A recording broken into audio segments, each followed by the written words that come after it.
Hello and welcome to the UFC London edition of the Spinnin Backfist MMA show. It is Robbie Fox here with Big Ev. I'm not physically there with Big Ev because I am in my hotel room in London. It's a tiny, cute little hotel room. It's about 6 p.m. here. Ev, what time is it in America, in New York? 2 p.m. 2 p.m. Look at that. Time differences, time zones, man. They mess you up. They're weird. Yeah, this is another one. I'm here for Patty, obviously. We've got a Patty the Batty fight this weekend. We've got a Barstool Sportsbook promo for this hoodie. So if you want the hoodie, you bet Patty via knockout. And even if he doesn't knock him out, you're getting the hoodie. Even if he wants to submit this guy, you're going to get it no matter what. Whatever happens on Saturday night, as long as you bet 100 on Patty via KO, you're getting the hoodie. But I think it's plus like 150 or 155 right now in the Barstool Sportsbook. He's a finisher. You saw his first fight. He wants knockouts. You know, Scousers it's don't a get little knocked plus out. money. He wants a knockout. He definitely wants to finish in this one. I've been talking to him this week. Obviously, the first headline, we could kind of get right into it. Him and Ilia Topuria got into a little thing in the hotel, which I was devastated that I wasn't there for. I wish I could have been there with a camera or something. But I was on my flight over. As soon as I landed, I went to his hotel. I got his take on it. I mean, what happened was Ilia went up to him with a bunch of guys, approached him while he was microwaving some eggs, kind of took a swipe at him, didn't look like he hit much, maybe his arm, if anything. Patty said he didn't touch him at all. And, I don't know, they got separated right away. It was like not really a scuffle. It was more of an altercation over some tweets that Patty had months ago. And it's certainly a way to get Fight Week started, I'll tell you that much. Yeah, it was funny here, like the buzz in the office is people were like, oh, like the people that like don't really know MMA, they were like, oh, like that's who he's fighting. I'm like, no, not at all. They're not fighting. No. They're like, oh, well, maybe sometime in the future. I'm like, maybe. I was like, honestly, I know they'd exchange words on Twitter. This was not a fight I imagine happening anytime soon, but now who the fuck knows? Who knows? This could be next for Patty. I don't even know. We'll throw to Patty's take. I went to Patty's hotel room last night, like I said, to get his whole side of the story. So let's throw over to that. Here's me and Patty sitting in his hotel bed talking about the Ilia Topuria confrontation. All right, it's Robbie Fox. I am here in London with Patty the Batty, and you've had an eventful day, to say the least. Your first day here, my first day here. I can't believe you got into a scuffle without me. I told you I was going to come here and be your fucking security detail. I've got experience on these hostile environment fight weeks. McGregor-Khabib. Khabib wanted me out of there. McGregor was like, you're fucking good. Put me with a security guard. Talk to me about the fucking confrontation It wasn't even a scuffle, lad. Not a scuffle. I mean? It was like... He come over. He saw me on my own. What are you doing when this is going down? I've just warmed my food up, lad. I was pissed off after it, to be honest, because I'd just warmed my food up. And when, after all the commotion, he tried to throw me food at me. And there was just eggs all over the floor. So I was fuming that I missed out on my eggs. He did ruin the eggs. Yeah. My eggs what ended up in the lid. I ended up eating them because I was that hungry. You ate them off the floor? No, there was some went on the floor and some stayed in the lid there. So I was like, they're getting it. You know what I mean? But... yeah, lad, I was fuming over my eggs, but he come out of a room, lad, with 6 of his boys, or whatever it was, all his cornermen and other people, and he looked at me, so I stared at him. I was obviously, lad, if he was chatting shit the other week on Twitter. So you knew you had the history, you knew when he stared at you, like, this could be something right now. I stared at him and I said, what? And he walked towards me. He might have said something in Spanish, I don't know, I don't understand Spanish. And then as he got closer, I said, what, lad, what's happening, lad? And then he walked towards me and like half done this with his hand. So obviously I took that as him trying to do something, so I stepped back, pick a hand sanitizer up and bounce it off his head. Yeah. That bounces off him, he then tries to throw a right hook at me, and I step back out the way of that, and then he tries to throw me eggs at me, so I just like move my head out the way of it, and then obviously all commotion, it was funny, lad, because there's a table in the way of us. If he wanted to do something, he would have ran round the table and tried to hit me. Yeah. But he didn't really want to do that. I saw people saying Patty was hiding behind the table. You were behind the table. That's just where you were standing. Yeah, I was standing there. The microwaves are behind us. He decided to attack you there. The microwaves are behind us. So I've literally turned around from the microwave and had a little scran. And he's, as I say, if he wanted to do something, he would have come round the table and tried to do something. But he knew full well he hasn't got the balls to do anything. One of his team members thought he was going to do something. Yeah, it was funny, lad, because obviously he pretended like he was getting pulled away, lad. If he wanted to do something, he would have done something. And one of his teammates ran round the other side where there was no security. And as he's ran round, he walks towards me, and then I turn and look at him like that, and he goes, know what I mean? He knew he'd fucking... Hit the road, just take it easy, man. Yeah, exactly. He knew he shit himself, lad. It looked like his little brother or something. He looked younger, to be honest. And then that's where like the video carries on, where I'm saying, what, you little maggot, do something about it, you little fart. and he's going, you little bitch, you little bitch. You know what I mean? It's a good impression of him. Yeah, saying he's getting pulled away, lad, when he's not really getting pulled away. You know what I mean? If he wanted to do something, lad, he could have done something. I stood me ground, lad, and stood there with 6 man them staring at me and was saying, what? Come and do something. And not one of them done a thing. Gang of maggots. And, like, for the people that don't know, like, maybe I saw Big Cat's tweet, maybe Dave, like, you're not fighting him this week. No, I'm not fighting him. This is not Paddy's opponent. This is not just my someone opponent. You got beef with. This is just some dude who I had a back and forth with him a while back and said something to him what really offended him. Something that I didn't understand would offend him that much. You know what I mean? The next day I deleted the tweet because he probably would have took offence to it. You know what I mean? Yeah, unlike you deleting it is kind of you being like, hands that's me up. like, fucking hell, didn't mean that, lad. And then he's continued it. So when he continued it, I said to someone the other week, let's see if he does anything in person.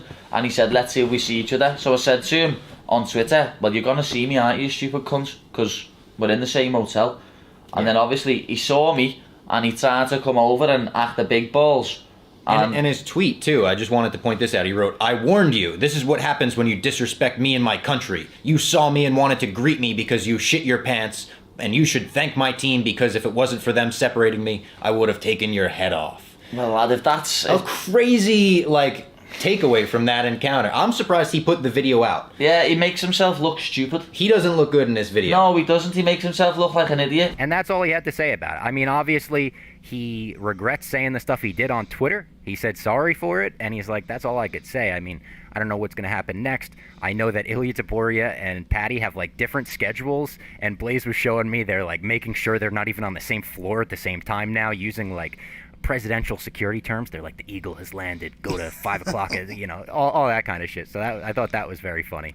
Chael Sonnen says that Israel Adesanya needs Colby Covington. He needs to realize that a fight with Colby Covington would be the biggest Adesanya fight out there. And he says after his last couple fights, his last couple matchups, his opponents weren't really doing their end of the deal, holding up their end of the deal with promoting their fights. So he says Covington is the fight that Izzy needs. I don't know how you feel about this, Ev. I think he's definitely got a point, because when you talk to the quote-unquote casual MMA fans in the office, they didn't really love the last couple style bender fights. You know, they wanted the flashiness, they wanted the back and forth. Maybe Covington helps that. Yeah, see, I tweeted it too when I saw it, because I agree with him from the sense that I can understand how, listen, he's beat Whitaker twice now, he's beat Vettori twice now, even Cannonier, who's next in line for the belt, he's not a guy who's going to get on the mic and sell the fight. And after that, there's not, like, when you look at on the list of the next, like, top contenders, I mean, he dominated Costa. Like, that's not a fight that I don't think anyone's looking to see, like, right away. He'd have to do a lot of work to get it back to that. He's already coming off a loss to Vettori. So at this point, like, I think the only one that can maybe get people a little excited down the road would be, like, a Sean Strickland, which I think he even has probably, I'd say, at least probably one more fight to get to, like, the Adesanya fight. He beat Jack Hermanson pretty dominant fashion over 5 rounds, but I kind of agree. It's a tough, I get it's a tough sell. And my honest opinion is I think Izzy could, like, destroy him. Like, I look at it from the perspective, 85ers have had a tough time taking him down. So, Colby's, like, not a big 170, or, like, he's pretty, I'd say pretty, like, comfortable there. So, yeah. I don't know. Like, I would love it. I would love it from a like, a marketing perspective, because I think someone like Colby could bring the best of Izzy. Like, I think that, like, him talking all his shit would fire Izzy up. So, I like the idea of it. And I think the thing, too, is there's just not a lot for Colby, like, going on the other side, where he's clearly the number one contender, but there's no one really else there. The one that I was kind of saying for his side is if Hamzat beats Gilbert. I think you got, because a lot of people are kind of saying if that's a number one contender fight. I think how much of a monster that Hamzat is, like, even not even inside the cage, but just, like, media-wise. I think you try to milk 2 fights at him. Like, I think you make him go through Colby, then go through Usman, like, back to back. I think you milk 2 out of that, because I think the hype is bigger that way. As, say, if he fights Usman first, he beats Usman, I think the hype would be less for Colby than if he beats Colby first, and then people are like, wow, like, can he, like, is this the guy that's going to finally beat Usman? So on that side of the spectrum, I think it makes a lot of sense. But I don't know. I think it would be a tough sell because Izzy's just so much bigger. But I'm here for it. Like, I would like to see it. I, as a fan, would pay for that pay-per-view 100 times out of 100. Agreed. As a content guy, as a guy that wants to get clicks out of MMA stuff, like, oh my God, the page views. I'm just staring at it like in the distance, like it's a tunnel dream. I'm like, oh my God, that would cause 20,000 page views on every blog instantly. Just boom, boom, boom. All right, the next news item is kind of more in my world as a wrestling guy. We have Paige Vanzant has joined All Elite Wrestling, AEW. Ev, I know you're not the biggest wrestling fan, but this is hopefully going to hook some MMA fans into it. Wrestling fans don't love it when when MMA fighters hop over. MMA fans also don't love it, but as someone that loves both, I like it. I think Paige has a great personality. She's made a few appearances, and you could tell already she's going to play up the heel shtick. She's going to play off the wrestling fans that don't like her. So I think this is a good move for both parties, and I'm not going to be mad at anyone for getting the bag. Yeah, I don't hate it. I like seeing people just, I mean, you got to figure stuff out. I mean, obviously she was doing the MMA thing. She did the bare knuckle thing. That didn't really work out. She had a couple losses. I mean, it's not a bad move. It's funny because I'm not like you said, I'm not like the biggest wrestling fan. I didn't grow up watching it, but I've built an appreciation for it. There's just a skill there. There's like a bit, like I think there's definitely a chance she could be really good at it. I mean, the fans like to watch her, it seems, no matter like what lane she's in. So I feel like it could work. And look at her. She's like a renaissance woman. From MMA to bare knuckle to OnlyFans to wrestling to Dancing with the Stars. There's nothing Paige Vanzant doesn't do. I didn't even know she did Dancing with the Stars. Good for her. I think she made it super far. I think she was like maybe final 2 or something. Yeah. I could see that from an athlete's perspective. Good footwork. Yeah, I think she was a cheerleader growing up too. So it's like you got the coordination, you know, the choreography. Let's get into UFC London, though. We got a lot to talk about. So the way we're going to do this, I've got 2 fights on the prelims that I really want to talk about. You may have some as well, and then we'll go through the main card. So my 2 fights on the prelims that I want to talk about is Nikita Krylov versus Paul Craig, and then Jack Shore versus Timur Valiev. I think I'm saying that last name right. I might be, actually, I should say, I think I'm saying it wrong. And it might be right. I might be throwing a dart and hitting right there. The Paul Craig fight interests me a lot because he's a plus 138 underdog on the Barstool Sportsbook. I like him a lot here. He's no stranger to coming up big when the cards are stacked against him. We saw it against Jamal Hill. We saw it multiple times in the past, even the Magomed fight, which is crazy. He threw up that submission in the last second, right? I like him a lot here. He actually fired me up during his media day performance today, talking about having a 15-year-old daughter and thinking about her while he's in the cage and thinking about people making fun of her in school on Monday for her dad losing. And he's like, she doesn't deserve that. I signed up for MMA. She didn't sign up for MMA. So after that, I'm ready to lay the house on Paul Craig. I love that. I had him written down as one of my picks. If you remember when we did our watch party, I had him that night against Jamal Hill, and I love Jamal Hill, but I had him as a boost by finish.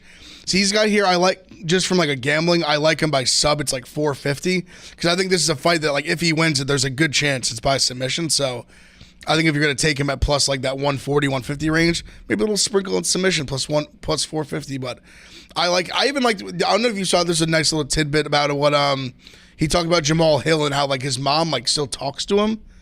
I was there for that. Yeah, his mom said like, you helped make my son like more emotionally mature and shit. Because I wasn't even thinking about that because that was Jamal Hill's first loss ever in MMA. Crazy. I like Paul Craig. He had to experience that. He's like, I felt like I got more mature after experiencing that loss. Paul Craig said Jamal Hill's even going over to Scotland to train with him soon. They're like, they kept in touch. They're boys. I like that when people are like, they do the Rocky and Apollo thing after the fight. And I like Paul Craig. A little fun fact for you. My last name is McDowell. It's Scottish. Oh, look at that. I always thought it was Irish. No, Scottish. A little fun fact for the people. So Paul Craig guy right here. Made some Scottish roots. Unreal. The next fight I mentioned, Jack Shore versus Timur Valiev. I like Jack Shore a lot in this one. He's coming off 2 back-to-back decisions, so I think he's coming into this one probably a little more determined. He's a huge submission specialist. I mean, his grappling game is off the charts good, so I would like him via submission here. I think the last fight was a lot closer than he would have thought, or he would have wished. It was a split decision where it could have gone either way, really.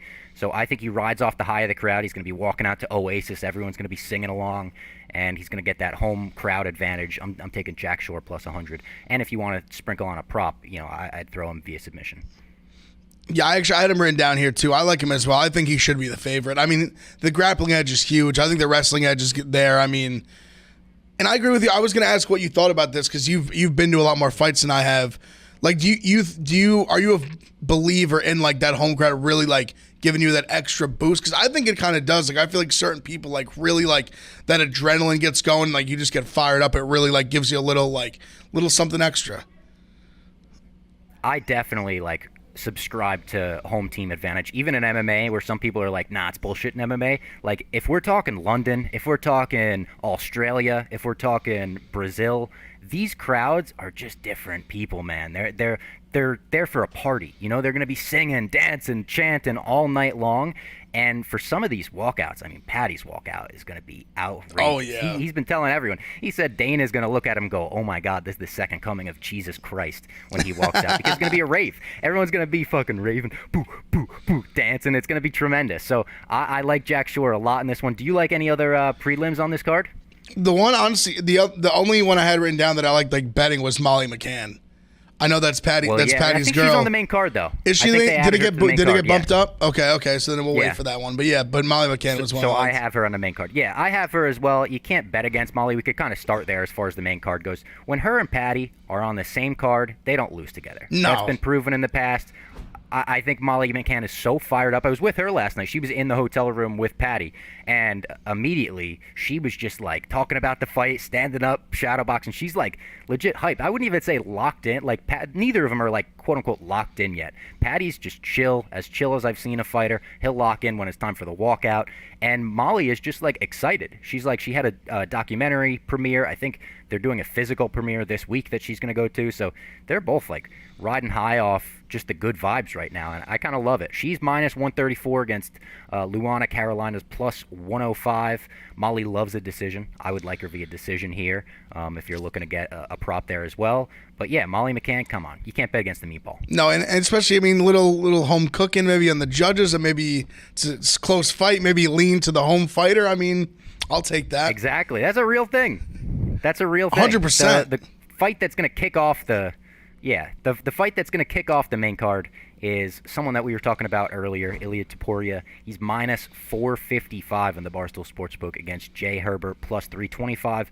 I know everyone's all over Topuria here. It feels weird and kind of wrong siding with the enemy, but logic says you kind of have to. If Jai doesn't knock him out, I don't really see another route to victory. I feel like Topuria is kind of superior in every way, so I don't know. Or should I call him Hand Sanitizer? That's his new name. Yeah, I think Mr. Hand Sanitizer is going to absolutely run through him. That's just my honest opinion. I don't know if Patty will be upset with this. I would like him in the parlay. I think I was thinking about that. I would just be shocked if I would be absolutely shocked if he lost. Yeah. I just think I agree with you. Like, I just think he is so much better. I just think he's in another class than Herbert is. I'd like them both in the parlay. That sounds like fucked up, but my gambling brain is like the beef. What, like they're both gonna win. Yeah, I feel like they probably both should be in the parlay. It's like a keep your friends close but your enemies closer parlay. Yeah, there we go. All right, this week's. There we go. It's a decent name for it. Another guy I would like in the parlay. Coming up next, we've got Gunnar Nelson versus Takashi Sato. Takashi Sato, I think it is. Gunnar is minus 400, obviously a huge favorite. He hasn't fought since September 2019, but I think this is a super, super favorable matchup for him. Sato has been submitted in his last 3 losses. He's got 4 losses on his record, 3 submission losses, and Gunny is just a submission master, black belt. I'm going to take the sub prop for Gunny here.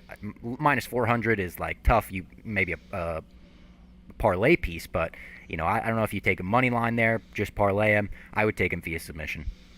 Yeah, he's someone I wouldn't mind in the parlay as well. I must say, I remember Bilal submitting him back in the day, and a few other people. I agree. Yeah. I mean, the submission, the grappling edge is gross. I'm with Gunnar being in a parlay piece. If you'd be okay with that as well. Absolutely. Former teammate of McGregor's. I don't know if he trains out of SBG Ireland anymore. I think he does most of his stuff in Iceland, but he's still, super cool with McGregor, Kavanaugh, all those guys. So always like to root for those people. Up next on the main card is our boy, Paddy the Baddy Pimlet, minus 400, and his opponent, Rodrigo Vargas, is plus 360. I've never seen a fighter so relaxed on fight week, as I said about Paddy. Like, he truly is. He was watching his vlog yesterday, giving Blaze shit the whole time for not being there with the camera during the fight. Like, just joking around, giving me shit for white socks. Apparently, they don't wear white socks in the UK. That's just not a thing. They're like, white socks? Oh, my God, what the fuck? Yep, not a thing. So if you come to the UK, make sure you pack your black socks. And he's via KO on the Barstool Sportsbook if you want the promo. If you just want a good bet, I would say via finish, because he is a finisher. Like you said, he might want a submission. So if you're not able to bet 100 for the hoodie, maybe bet via finish. Yeah, I know. I've seen a few things. Obviously, you're with him. I've seen a few things. Him saying that he'd be furious if he didn't get out of if it got out of the first round. So maybe even if he's calling a shot, beating off cameras off, he's saying that as well. Paddy first round. If you want to get spicy with it, Paddy first round. I don't hate. I actually like that, yes. Especially after his walkout. People that haven't seen like a real Paddy the Baddy walkout should YouTube it first. He comes out to this fucking rave song. And back in Cage Warriors, obviously his UFC debut had no fans, but back in Cage Warriors, he had arenas bumping. Like really, really bumping. So it's going to be something special. That's going to be like the highlight of the night, I feel like, is his walkout even. No, and he's someone too, and I genuinely mean that this isn't because like we've gotten to know him a little bit and stuff like that. I just think someone that's built like he is. He's somebody who bright lights are on, he shines. And I think this is a moment where we see him like do something big, not just because he's a big favorite, not just because we know him a little bit, you're out there with him. I just see a guy like this. Like he does have, like he says McGregor, like he does have some McGregor qualities in him. Like some people are just showmen like that. Like they rise up when the stakes are high, all the chips are in. And I just think this is a moment like in his home country. This is what he's been like training for literally his entire life. Main card, hometown, like whole shebang, like home country. I mean, excuse me. Like this is it. Like I just think we get a big performance out of him. So like he's just a bright light shine guy. Like he shines on the bright lights. I think we get a massive, massive performance from him. He was talking in his media day today about having a fight back in the day where he was cutting to 145 when he fought at featherweight.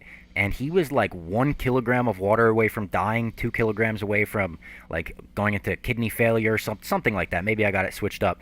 But he still went out and still got the win that night, took huge shots. Like this is, like Ev said, the kind of guy who shines under the pressure. He thrives under pressure. Rodrigo Vargas, kind of a newcomer. I don't know if he's going to have that same feeling, especially as the crowd is giving the, oh, Paddy the Baddy, right in his face. The only thing I'll say about him, Mexican fighters are tough as fuck.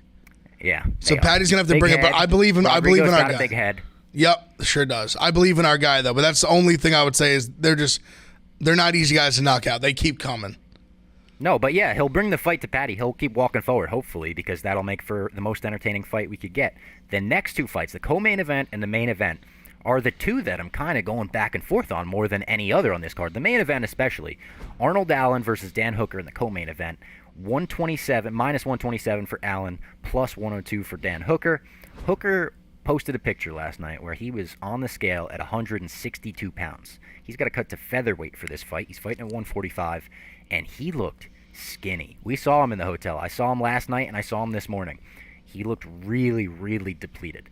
I don't know how he's going to cut another 15 pounds and be able to make weight, but, I mean, I'm kind of leaning Arnold Allen just based on that eye test alone, where I'm like, this weight cut looks like it is taking a lot out of Dan Hooker. No, I think the first picture was, I believe it was him signing, like, the posters.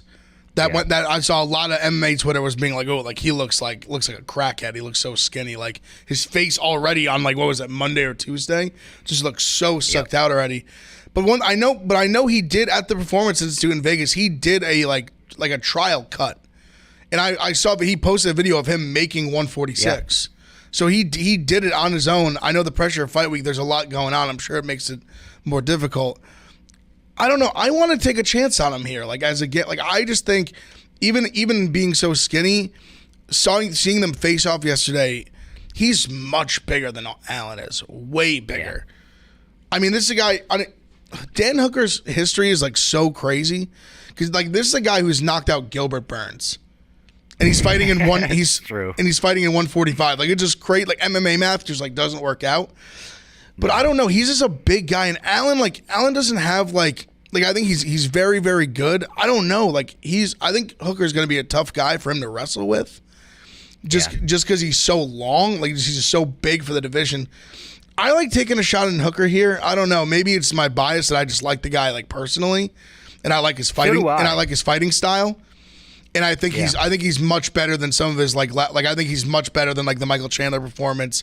I think he, like, obviously running into Islam is just like, you run into a buzzsaw. That's a tough fight. He's game for just taking it on on short notice like that. But I don't know. I like to shot him, and I think KO was plus like 350. I like that. I mean, he's a big guy. He hits hard. He's knocked out bigger guys, much bigger guys than Allan. So if you want to take a shot at him, even by KO, TKO plus 350. But I'm gonna go with Dan Hooker here. Call me crazy. I'd like to see him prove me wrong. I would, because I love Dan Hooker. Arnold Allen I like, but I don't love like Dan Hooker. But we've seen weight cuts in the past where it's like the Jose Aldo to 135. That first one, everyone was anti. I was even anti, and then he proved he's fine at 135. Conor McGregor at 145 looked ghastly in every friggin' weigh-in. He looked like a skeleton. He was fine at 145. So who knows? Dan Hooker could, like you said, know what he's doing with that UFC test cut, and there you go. So kind of split on that one. Main event, Alexander Volkov plus 100 versus Tom Aspinall minus 124. I've been going so back and forth on this one. I'm more split on this than any fight on the card. Volkov looks great. Aspinall looks great. They had a run-in in the hotel lobby where they just like said hi to each other. There was no animosity. They just shook hands. They were like, all right, see you there. I kind of lean Aspinall here. I think the odds makers are kind of right with leaning him a little bit. Volkov also had to fly for 24 straight hours to get here yesterday, like Russia to London. Somehow he couldn't make that, like they couldn't do that flight because of the whole distractions, the war or whatever. You couldn't get from Russia to London, so he said it was like he flew to America and back, and he's got another one of those flights the day after the fight. So if he loses, prayers up for that 24-hour flight home. But I think Aspinall will send the crowd home happy. I do too. I'm in this kind of same spot as you, where it's so tough because Aspinall just in the UFC, we've just only seen him just finish people in the first round or like early in the second round. I think Arlovsky was early in the second round, but he just went through guys so quick. He's never made it out of the second round. Like it's hard, especially when it's going to be a 5-round main event. And like Volkov has went 5 rounds before. We've seen him in a bunch of main events, even lose like Gone and like Curtis Blades. Like we've seen him go 5 rounds. So if Aspinall can if he can keep pace, like if he can do what he does in those first 3 rounds through 5 rounds, he can dominate this fight. But we just haven't seen it. So yeah, we've also seen Volkov's chin kind of not suspect, but Derek Lewis knocked him out. Yeah. And I don't have any reason to believe Tom Aspinall can't. No, for sure not. I like Aspinall here. Like gun to my head, I'm taking Aspinall. It's one of those I think it's a coin flip fight just because we don't know. And Volkov is just so experienced. Like he's been in there with pretty much like almost everybody in the heavyweight division at this point. Champion in other organizations like Bellator. I'll go Aspinall here. Like I'll bet on the young guy. He's shown so much promise, so much potential, and he's pretty versatile. I was looking for the word. Pretty versatile too. Like he can do a lot of different things. Like he can punch. I mean, he put Arlovsky in the choke and he tapped in like 2 seconds, and he didn't even have the hooks in. He literally just threw threw the rear naked, no leg hooks, and he just tapped. I mean Spivak. I mean crushed him with that elbow. Like the guy's a talented guy. He's still young. So like betting man, I'll take a shot at Aspinall here. So what do you want to do about this parlay? This is a tough parlay to put together on this card. Maybe stay away from the main event. Probably. I mean, Patty, obviously. Patty's on there. I think Ilia Topuria is on there. Even though we don't like him, he's on the other side and whatnot. I think Gunnar Nelson's on there. So how about, because I like Patty being the last leg. Yeah, he's our main event. He's like the main event. So if we went Patty, Topuria, Gunnar Nelson, I was going to say, would you want to get risky and do put a Molly McCann in there? Just to juice it up a little bit? I kind of like that, yeah. The other one also... Plus, we want people rooting for her. Because also, the other one I had too was if we wanted to get real ballsy and throw Jack Shore in there, even though he's plus money. That would be 5 legs. I like Molly more than I like Jack in that fight. Because if we do the 4-legger I had, let me get the numbers on it real quick. It would be... Where is he? We want at least like plus 200, right? boosted? So if we did Patty, Gunner, Taporia, and Molly McCann, it would be plus 220 pre-boost. As it stands right now. That's a pretty good parlay. So that could get us. That would probably get us in the high 200s. High 200s, yeah. Or so I'll just for if we wanted to get nuts and throw Jack Shore in there, it would be plus 540 with Jack Shore, which they probably get close to 600 if we want to get nuts. Sounds pretty good. We're playing with house money, Rob. We hit the last we're two. We're up big. We're playing with house money. Fuck it. Let's throw Jack Shore in there. All right, Come on, let's throw him in there. Five-legger. Let's go big or go home for Let's UFC go. London. All right, I love it. All right. I love it. That's a good parlay. That's the riskiest one yet. Five-legger, but man, if it hits. It gets to Patty, Barstool's going to be buzzing. Then it's just a win. Yeah. Just a Patty win. Oh, it would be so amazing. For him to bring it home for us, we need to start visualizing. Like McGregor said, you got to visualize it. I'm seeing a dominant Jack Shore win just to kick things off, and then we're humming. Get the hardest leg out of the way early, and we're humming. Yeah. Yeah, that's true. It is the first one, so we know right away. That's pretty good. And then if Taporia loses somehow, which I don't think he's going to, if he loses somehow, then it's fuck that asshole. Yeah, that's what he gets. He fucked us over. Yeah, that's what he gets for taking a swing at my guy. Yeah. All right. That was the Spinnin' Backfist MMA show for UFC London. Make sure to go bet on the parlay on the Barstool Sportsbook. We now have a podcast feed, which people have been asking for. So this episode will be up on the podcast feed. Find us at the Spinnin' Backfist MMA show, Apple, Spotify, wherever you get your podcast. We're going to get our podcast up there as well. Thank you to producer Tom for all the help with that. And let's go, Patty. Anything else, Ev? No, just tell Patty I love him. We're pulling for him back here. Everybody, we're going nuts. The boys are fired up because we're going to be on stream. Or actually, I won't be. The boys, I'm going to Philly on Saturday. We'll have a big crew in Chicago, so they're going to be watching that fight. That's going to be awesome. So they'll be streaming it. It's going to be nuts. He should be fighting 5:30ish Eastern time. So it's going to be awesome, right in the middle. And that's actually and make sure you bet on the promo if you want the hoodie. Barstool Sportsbook. It'll be an exclusive. Remember, don't just go to Patty via TKO. It'll be an exclusive tab. Make sure opt in. Go in the exclusive tab. It's plus money. I think it sits plus 150, 155 right now. So make some money. Free fire hoodie. Sick Liverpool patch. It's going to be a fucking awesome weekend. Absolutely. All right, that was the Spinnin' Backfist MMA show for UFC London. We will see you next week.